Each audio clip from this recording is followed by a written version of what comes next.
Hey y'all. I just want to take a couple minutes and talk about your narrative assignment because that's coming up. That's the first thing that we're actually starting to work on for this class. And so I want to talk to you about what it is. And so basically, I think this is a fun paper because basically you're going to be talking about yourself. You're going to be telling a story about an event or several events that changed your life. And so what you're going to do is you're going to tell the story, but you're also going to reflect on how you feel about that story looking back. And so whenever we look at this, it says it's not only a dramatization, which is the story itself, but it's also a chance to reflect on that and tell me how you feel. So those are really the two things that you'll be doing. So we want you to look at a narrative essay that looks at an experience in your life that had a significant effect on you or changed your views. And so I wrote a couple ways that you could kind of go about looking at this. And so an experience that caused you to learn something about yourself, an experience that caused you to learn something about somebody else, an experience that explains the significance of a particular object. Nobody ever picks this one, but I feel like it could work. An incident that has become family legend. I hear that one sometimes. And an incident that has allowed you to develop an appreciation or awareness of your identity. So whatever makes up who you are is your identity. So pick one of those or something kind of like that. Most of them are just basically asking you to tell me about yourself. So I want you to know a little bit about how I grade. I've not been somebody who's famous for a rubric. I don't love a rubric. So I do though think that it's very important that you know how I'm grading. So what I did instead was I gave you this checklist, and this checklist is set up in order of importance. Okay, so the ideas they give an interesting look at your experience. So basically, is your story interesting? The organization pattern effectively blends narration and detail. So that means that you describe things in detail, but not so much that it makes your paper boring. We're going to talk about that a little bit later as well.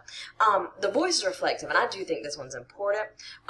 You are looking back at this, so if you don't tell me how you feel about it, then you're only doing part of the job. So your tone is appropriate, and I would say just keep it college level, formal essay. I've had some weird stuff where people are just like, I don't know, so much slang or like text talk or I don't feel like you can cuss, I guess, but if your whole paper's made up of cussing, it just seems like it's silly to me. So the dialogue assists, and I'll talk about that a little bit later as well, because dialogue is there to make your paper more interesting, and if we overdo dialogue, it again can become a little bit boring. And I had a student one time who wrote a paper, and they just talked. The whole thing was a conversation that she had had with somebody. And I know it was like profound to her, but oh my gosh, it was so boring. I know that's really mean to say, but it is what it is. So then the sentences are smooth and natural, and that's just basically, that's your flow. And then your presentation is in correct format, and that will be MLA format. And here are just a couple more guidelines, and these are kind of just like how long your paper's supposed to be. So correct MLA format. I'm actually going to show you how to set up an essay in MLA format in just a second. And then I want it double spaced, Times New Roman, and then you'll have your name, my name, the date, and you'll have the title centered. And I'll show you all of this, so I'm not too stressed out about that. And then this should be 3 to 4 pages long.